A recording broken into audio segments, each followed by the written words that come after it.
Julien est avec nous. Bonjour Julien. Oui, bonjour Ilan. Alors, vous êtes de Ham sous Warsberg. Exactement. Alors, vous avez des objets vintage chez vous Alors voilà, tout à fait. Moi, j'ai des objets vintage par rapport à mon travail, parce qu'en fait, moi, je numérise à Ham sous Warsberg, donc mon entreprise s'appelle Family Memories. Je numérise tout ce qui est ancien, c'est-à-dire tous les vieux supports qu'on avait, donc les cassettes de caméscope, les VHS, tout ce qui est aussi les vinyles, les cassettes audio, mais aussi les bobines de film, les 8 mm Super 8 et 16 mm. Et c'est vrai qu'en objet vintage, ça se fait assez rare et ça a son charme aussi au niveau des bruitages, les bruitages de l'appareil lui-même, etc. quoi. Hein. Ah oui, bah ça c'est sûr que les cassettes vidéo, ça alors là, on est vraiment dans du vintage absolu. Je crois que plus personne n'utilise de magnétoscope. Je sais même pas si les jeunes connaissent le terme magnétoscope et s'ils savent à quoi ça renvoie. Et puis, comme vous dites, il y a le bruit de la VHS, l'image qui saute un peu, comme disait Mickaël tout à l'heure avec les disques. Ça c'est assez fascinant, quoi. Bah c'est ça, le bruit du rembobinage, etc. Souvent, moi, quand j'ai mes clients, ça fait un peu l'effet Madeleine de Proust. C'est des bruits qu'on n'a plus l'habitude d'entendre, qu'on a complètement oublié avec le temps.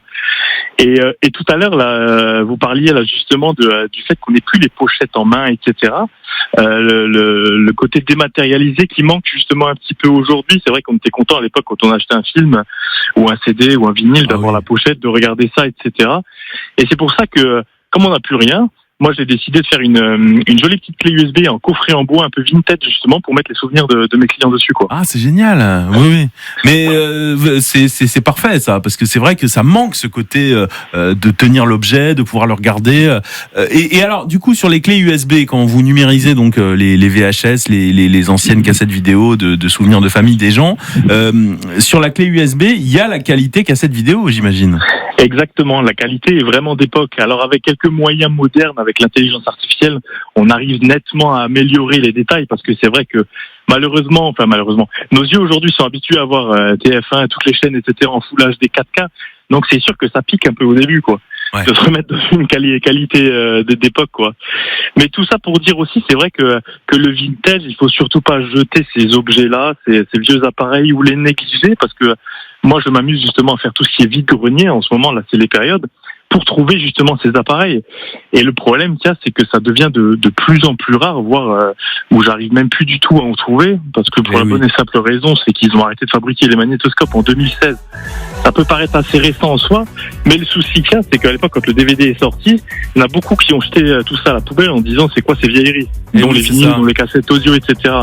Et aujourd'hui, ça devient un produit rare, et quand bien même il existe encore, souvent il n'a pas tourné depuis plus de 20 ans, et c'est comme les piles, des fois à l'intérieur des jouets des gamins, etc., ou les télécommandes, vous avez les piles qui coulent, et dans les machines c'est pareil, vous avez des petits condenseurs à l'intérieur qui gonflent, qui explosent.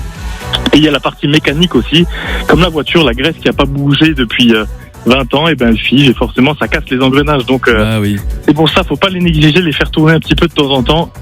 Et c'est parti. Exactement, hein. Vive les magnétoscopes, vive l'ancien. Exactement. Merci Julien. Avec plaisir. Family Memory, c'est le nom de votre entreprise. Exactement, Family Memories Ham sous Warsberg. À tout bientôt, salut. À votre service, l'émission qui répond à vos questions.